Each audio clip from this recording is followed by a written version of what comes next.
surprise Curtis with this one. Yes, this was actually sent to us. This Okay. is, to our Broken My Concept email, but I thought this was too good for us to just, we're going to start this. I haven't seen this. I don't know what Based we're looking at on our motivational BBC arc. So this was from someone by the name of Sorest. And the title of this email was "The Process Got Me to Challenger." And it's a motivational video. Oh, we're fighting FF15 again. Yeah, this guy's a total troll. I've listened to all episodes. He's an elo terrorist, pretty I much. started playing in Season 2 and have since then ended majority of my seasons high diamond on Yeah, US. no, look at this. He's Going 7 into wins, OPGG, 17 games played. Like Season 3 diamond, Season 4 diamond, diamond. Wow. Just it plays every year diamond, just straight up, like you'd say, genuine, zero progress for like 8 years, right? 2 years ago, I started. Then it's a Singe main that went to play Teemo. Oh, it's tragic. Challenger for the first time in the US. I recorded some of my review sessions and compiled some sort of dramatic motivational video of me trusting the process. I thought I'd share it. It's okay to pick up the word and trust the process. So what we'll do, Curtis, is we will watch this all the way through without saying anything. There's lots of things that you're going to grab from it, Curtis, but I have notes here that we can go back on, okay? Because we can't, it's really good. I want to say done. Alright. I couldn't stop it. We can't stop it, then we can go to stop it. Okay. Alright, so here we go. This is some more BBC Reacts. Motivational podcast content for you guys. I think, like, I truly believe that if I keep doing this and I keep sticking to this process, because what's happening is I learned a shit ton from this. There's so much learning from every game. So if you just slow down a bit, grab the learning from every game and just like take your Shit, time wait, to I totally go forgot into that the Senna's on their details, team. Get into the details. Think in the long term, I just keep doing this. Like, imagine me being on like block 15 here, and I've like thoroughly had this review process. Basically, what this Cassante is going to do is he's just going to terrorize both teams. He's going to terrorize our jungle, he's going to terrorize his whole team, and he's just going to keep zapping XP. So, like, it's kind of doomed for everyone. I know it. Same champion, same role, and I do this. So I can get really specific with, like, I can start to see patterns because I'm not switching up the variables so often. I can be like, oh wait, in this matchup, let's say you switch champions or roles, well, you're not going to bump into that matchup anytime soon. And if you don't review either, well, you're not improving. Like, I improved so much now. I bump into Aurelia, like, I will know what the hell I should do because I just played the Aurelia matchup. Like, I get to practice it deliberately, over and over again, deliberate practice. What makes chess masters special is that they have seen lots and lots of chess games. And over that time, their brains have learned patterns, many repetitions, timely feedback, and thousands of hours of deliberate practice. Are we just supposed to live our lives like this the whole time? You know, versus just staying like this and understanding that it's really just a journey of evolution every day. It's just constant improvement, constant curiosity, constantly getting better. The results don't really matter. It's the figuring out that matters. Okay, let's review block 3 and block 4. Let's review block 5. Let's do a review of block 7. Okay, let's review block 20. Okay, we're gonna do B28. I was muted. Okay, let's review block 31. Let's review block 33. Review block 34. And to do a mega review of block 35 to 38. And let's go into block 40 now. Let's review block 42. Review block 43, 44. Okay, let's review block 45. I'm gonna review block 47 and 40. Right, so I'm gonna review block 49 and 50. Back at it again. We're gonna do a review of block 51 from yesterday. Absolutely miserable block. Let's review block number 52. Review a bunch there. Block 56. Okay, let's review the most recent block. Let's review some old blocks.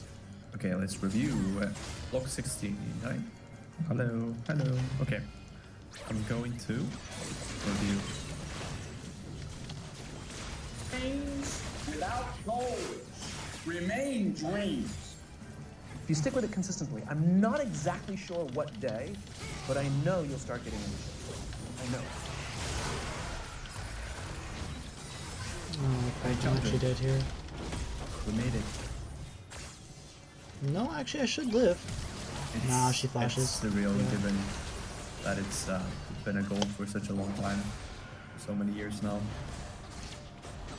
And it means more than just a rank to me. It kind of shows that if I put my mind to something, I can get there.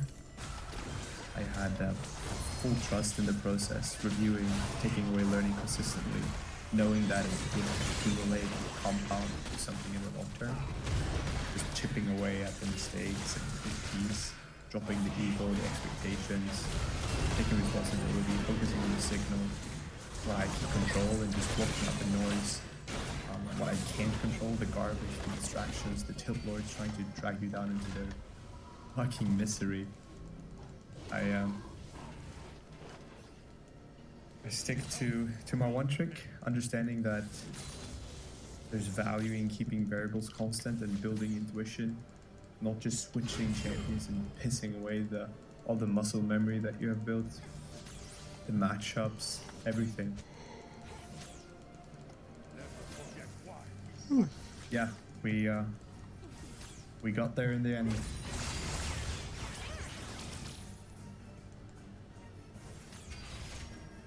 Trust the process. So, every episode Curtis is launched. That's insane. How genius is that? So, you know my favorite part about that video? Go back and so I'll have this link in the description. Go to this guys. He actually makes YouTube videos with educational content and stuff. Watch on the bottom right of your screen. Winhead's going through like this 4, block 10, block 30. The day, like just where you know, just like yeah, just throughout the year. That's the coolest part of it. So we'll go over some key points. You probably have lots to talk about from that one. Some things you probably don't know. Some things this might be forget. The first one was the first thing that he said that stuck out to me was there's so much learning from every game, from when small and that's such an exciting thing. Realizing that so much, like you're not sure, you're still in the game, you understand there's so much learning from every game. And you actually saw his notes, like I didn't exactly read them, but he was going really in depth with matchups and stuff like. So he was going really in depth. So I really liked about, you know, a lot of people like saying like come to reviews and stuff like that. And, you know, obviously there's an element of you're not aware, you don't know what you're going there, right? But as long as you've got that state, there's so much to learn. Then that triggers the curiosity. So okay, I don't know. There must be something I'm missing here. Yeah. Yeah, this is.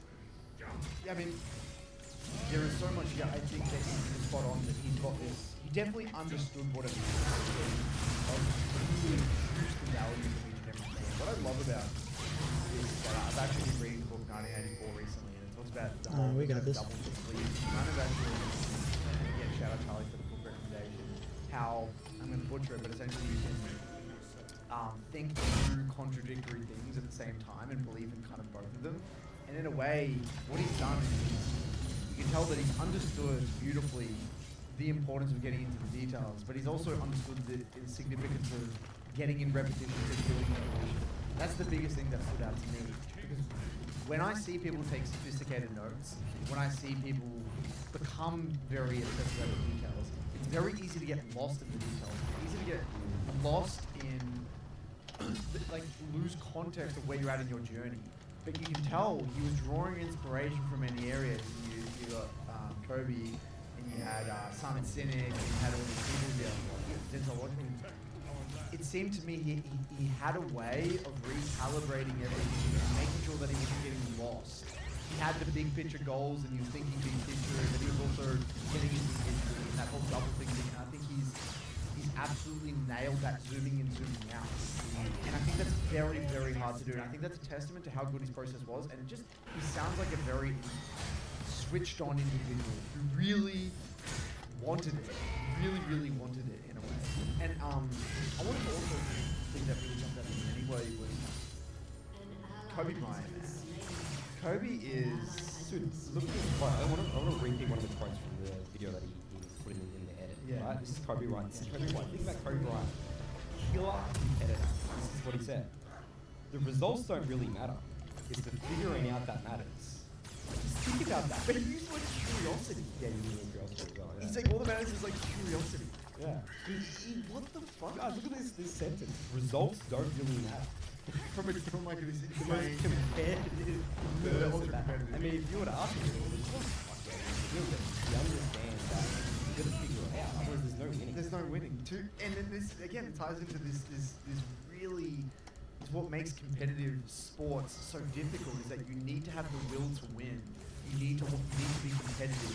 You need to be detail oriented, but you need to simultaneously, you know, want to win but not want it so much that the expectations are going to fuck you up. You've got to be process oriented, but then you also you've got to have a goal, but you can't be too attached to the goals. You know, you've got to zoom in, zoom out. You've got to have this context of where you're at in your journey. And I think Kobe Bryant had that will to win, that competitive fire, but then that logic, that emotional control, and that foresight to understand that it is really, it all just does come back to that process. And the word curiosity, I think, is so crucial here. It's like, is that what if? Like, what if there is a better way to do that? What if there is, what if I aren't? What if I'm not doing the thing that's most important? Like, curiosity goes both ways, right? It's a curiosity in the sense that, like, what if I'm missing things in the review? What if I'm overlooking detail? But what if I'm getting too detail oriented? What if I'm missing the big picture? That is curiosity to me. It's both. You can do better at that. It encapsulates so much. It encapsulates so much. It's like the perfect word. It is the perfect word. It really is. It really is the perfect word. We've actually did a whole podcast episode. I've watched a lot of podcasts. Remember that one that you were asking me about the expert? I wanted to revisit that in coaching as well. Really thanks to Soros for bringing this up. Yeah. The Really four good things input. it takes to be an expert. And it's a valid environment, many repetitions, timely feedback, and legal practice. And we did an episode on this. I don't know. But yeah, that is something for those he's created the perfect way for him to become an expert at, you know, his champion. His specific champion. He simplified the variable by becoming one. Now that has trade-offs, right? It does have trade-offs. I'm going You insane. simplify the amount of variables. But then you also increase the difficulty Oh, of the variables. If that makes sense, right? Because being an OTB, you're going to put yourself in many uncomfortable and borderline even unwinnable positions, right? But at the same time, you can clearly differentiate. It's like, oh, okay, I know this game is going to be I've been in this extremely difficult before. You're an expert at it, Rex. You play Rex like so many games, types of things. You already know straight away how you mistake. This game, okay, I probably died, but I can still win by doing this. Like, you've been in so many scenarios. And that's the benefit of, I guess, being good champion.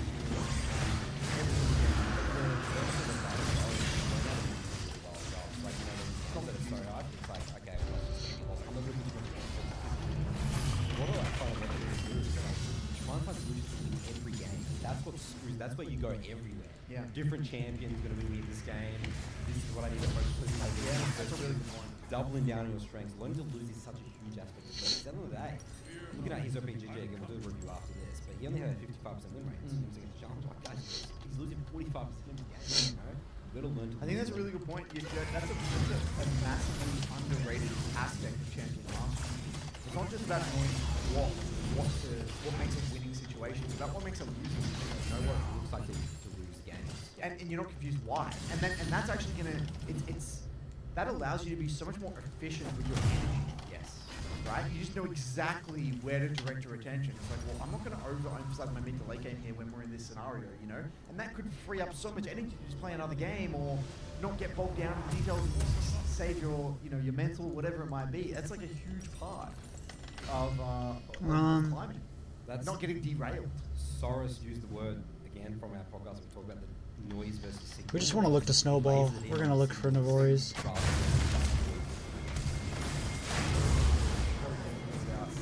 Without, yeah, having Gen Master. Another couple of things that I had here in my notes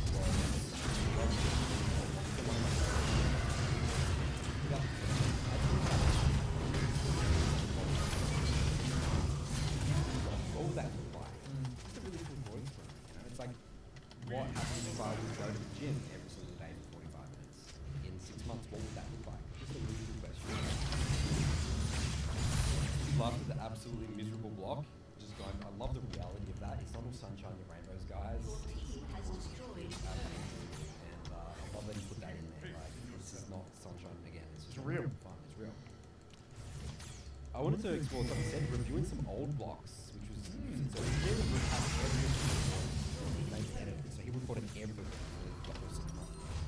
Well, it seems like his process was interesting. I couldn't tell if his process was reviewing after the games, like reviewing after games, or reviewing before the next block.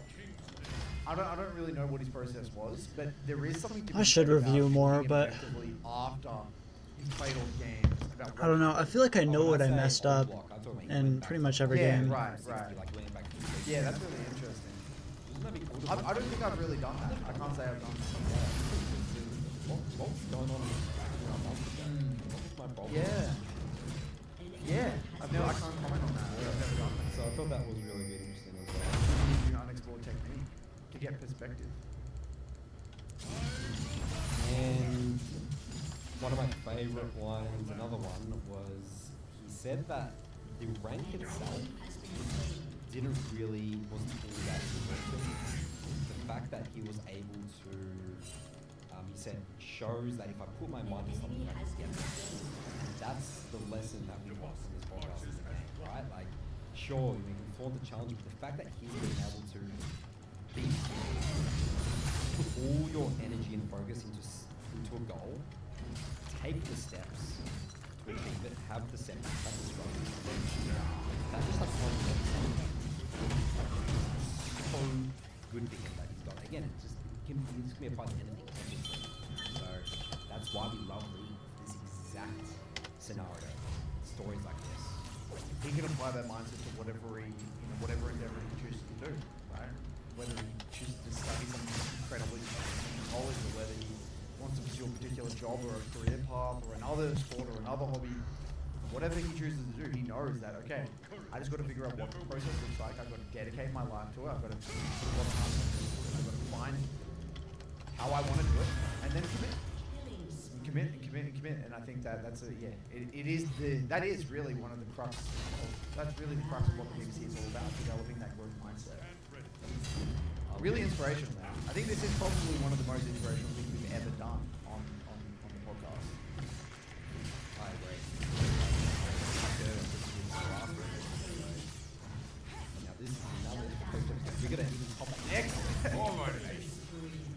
So let's go over and look at let's do an OPGG review, because I have a really good topic from this. Okay. That we can explore here. So it was a month ago that he made that video that said currently 100 LB, and so he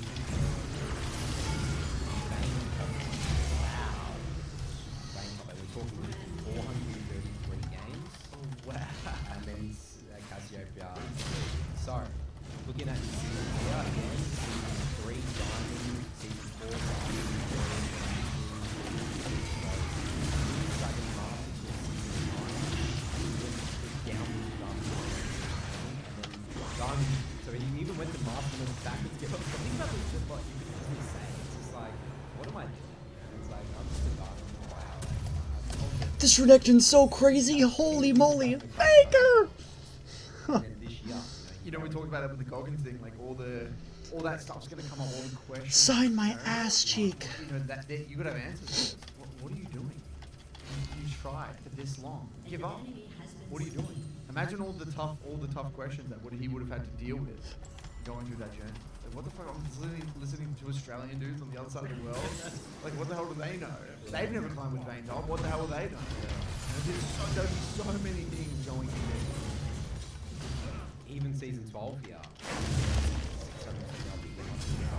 I think Challenger EUS was 4,000 that far away, and then he went backwards again this year.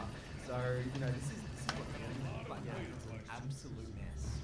Now the topic here is that people use Garen historically. They'll say, well, he's not really a true challenger top laner. You know, he's vein top. It looks like he goes, you know, Triforce, Hellbreaker, that sort of stuff. And you know, they'll be like, I'm sure even in games, when you're playing with saying, you know, what's his vein one? You're actually not. That's not the point. He's private jet, right? Laser focus, go to the details.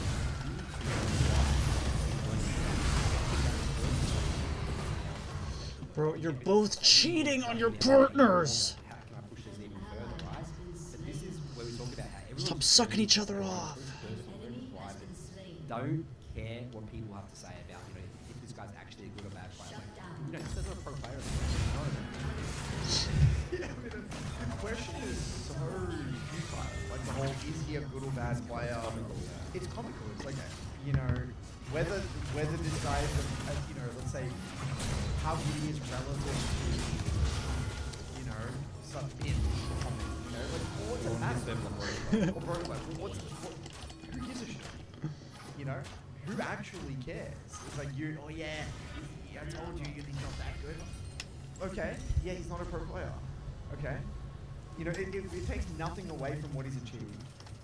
You know, at the end of the day, if you're not, you know, becoming a pro player, then there doesn't even need to be any semblance of comparison because you're not trying to win a championship or something like that. So at the end of the day, I love what you said. Everyone's journey is inherently a personal journey, and it's addictive. And it's addictive to competitive games. It's addictive to be like, oh yeah, but I got that rank with that amount of win rate, or I did it on that champion. We did it on the TikTok episode. There was one of those TikToks, you know, the guy raging it like, oh, I got my I won this game, or I lost this game. I was playing a mechanical champion. I lost to someone like Ramus and pressed W. That doesn't make that person any lesser. Because they're playing a lot. It's like comparing six or seven. They develop a different skill set playing that game. And again, there are so many things to play in past. Okay. Whatever. We know nothing about this guy's real life situation. He could be studying, That should have went off. a job, having a partner. Maybe he has a bloody kid. We have no idea what this guy's situation is. So we can look at someone's rank on the surface, but we have no idea what the fuck they're doing. It could be harder for others than it is, you know. That's what I'm saying. It's not like we're all on a level playing field. We don't all have the same gaming experience. We don't all have the same real life situation. We have no idea. We have no right to actually compare anyway. You're not even comparing with the full story anyway. Even if you were going to try and compare. So it's just, it's a futile thing. It would make, I mean, it's inevitably going to happen. People are going to discredit him and put him down. You know, hate never comes from right. Oh my, she actually hit that. Yeah, so thank you. Sorry again. For me, the thing that I kind of want to take away from this anyway is the whole. I've been obsessed with this kind of concept of like the main character side. And so I've been playing Baldur's Gate on PlayStation. Oh really? And you have like there's like the main quest. And like there's like everything, right? Like the main quest, you can finish the game like as fast as you really want to. But then there's like all these side quests, right? In League, kind of tying this back to League, I feel like there are the way I view the main quest is like you're ticking the big shit off, right? Like the big and then I feel like it's so easy to get tunneled in and spied out really particular thing that may not mean something in the grand game, may not give you the most results, but maybe you just want to perfect it. It's like, I just want to perfect my mind for it. I want to get better at it. I want to get better at, like, you know, some element of your life. And what happened, many people, it happened with myself as well, you get caught up and you don't even realize if you're doing the side quest or the main quest. You feel like the side quest becomes the main quest. You don't realize that you've actually lost complete perspective of what's really important in terms of. I completely forgot what I was going to build. Because you're so focused on how do I achieve this side quest that you lose perspective. Yeah, that's right. It's like because what happens when you're focusing. I mean, they're all right, that super squishy. becomes the thing that jumps out at you in the review, right? So if you're really paying attention, let's say for example, And I keep splitting, so yet again, I'm just gonna go Hullbreaker. let's say I'm playing Sim. I could go infinitely deep on the way I'm using my abilities. I could, and if I'm really obsessed about getting better with my E usage or my Q usage or my W usage or whatever, that's gonna be what jumps out at me in the review. I'm gonna be, oh, that was a disgusting E, that was a disgusting Q, that was a disgusting W. I could like that. You're literally playing Ahri, by the way. You know, I'm filtering for that. That's the thing that I am thinking about. I'm focusing on. When you do that for long enough, that becomes in your mind the main quest, right? It's like in your mind the main quest, and now you've forgotten everything else that is really, really important. I could actually maybe not focus on this and actually look at, okay, wait, yeah, sure, I didn't play this fight well, but I missed my abilities, but why the fuck am I here in the first place? That's the cycle.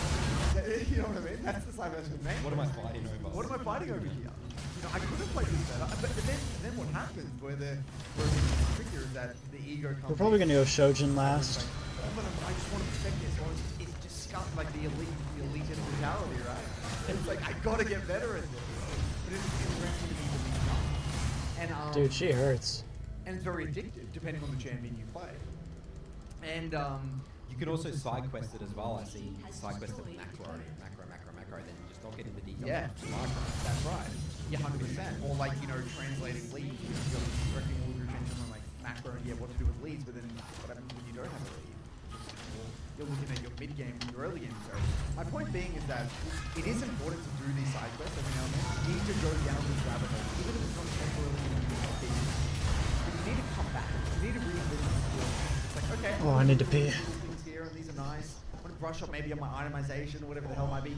But you need to bring it back to the big shit that is really going to give you results. And I realized for myself what that big thing for me, and something I've noticed a lot within my clients, is not bringing it back to just reference points of the champion. Like, what is your job in the game? I love that word, reference points. Reference, I love that. And that's really what the foundation of League really is. Yes. Now, this ties into, I want to share one of the biggest coaching breakthroughs that I've had in a long, long time. Alright, Curtis hasn't even shared this one with me. So I've Here we go.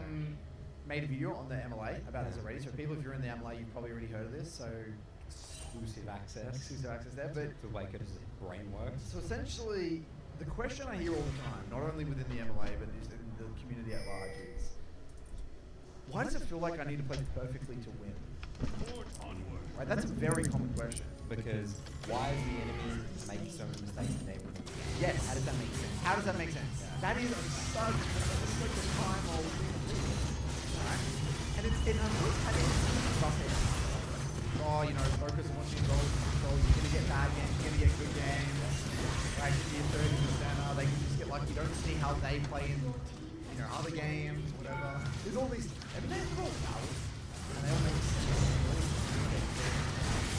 I'm not just but what I've realized is where that actual feeling comes from is a sign that you're not playing in accordance to your champion identity. The only person you should be reporting You're is not your clear on jungle and your role support. in the game. So in order to prove this, I've got a model, okay? My model breaks it down like this. In League, there are 3 overarching, you know, it's a model, it's a generalization. So bear with me, it's not completely perfect, but it's a great way of viewing the climbing. Now, I don't know how this applies to every role. I'm assuming it applies to every role, but it definitely Test it with jungle. yeah,